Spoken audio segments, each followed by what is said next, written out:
Norwood Country Park is a nature reserve in Croydon. We're amazingly fortunate to have it because it is a beautiful space. It is quite wild.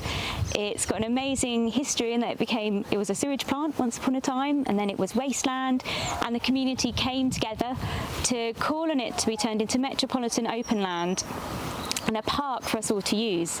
And right now it is really cared for by our friends of the South Norwood Country Park, who are supporting our stream clean, but also do brilliant work every other weekend. How is it possible that we have a nature reserve and there's still sewage discharge happening? Yeah. In that, it's kind of the question, but what has the response been to that question?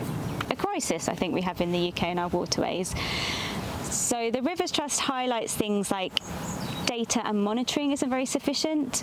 We use their data to understand how many times in 2021 Thames Water had discharged untreated sewage into the park, into the stream, and they said that Thames Water, when asked, said that the Rivers Trust data was accurate. They agreed with that figure.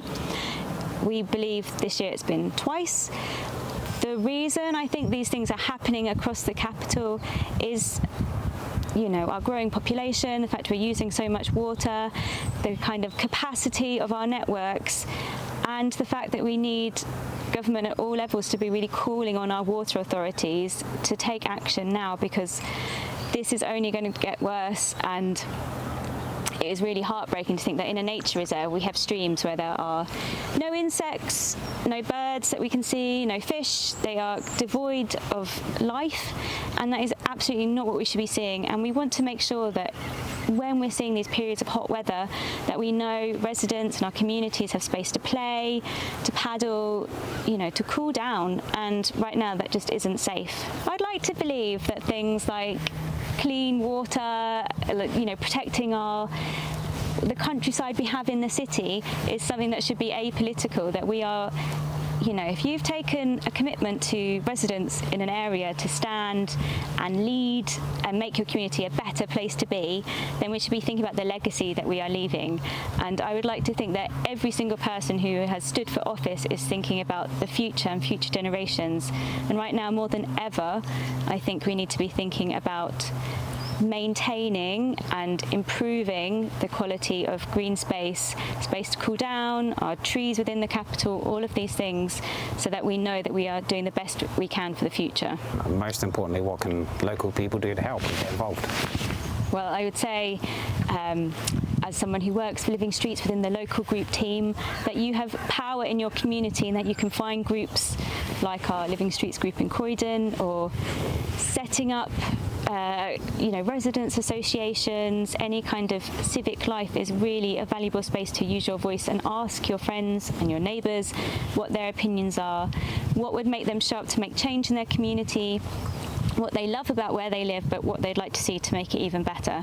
Because something I have learned from being on the doorstep and campaigning, and also in different walks of life, from the school gate to, you know, chats on the street during lockdown, we all really care about where we live, and we want it to flourish, we want it to thrive, but we want to know that our councils, our water authorities, government is standing with us shoulder to shoulder as we make that change happen.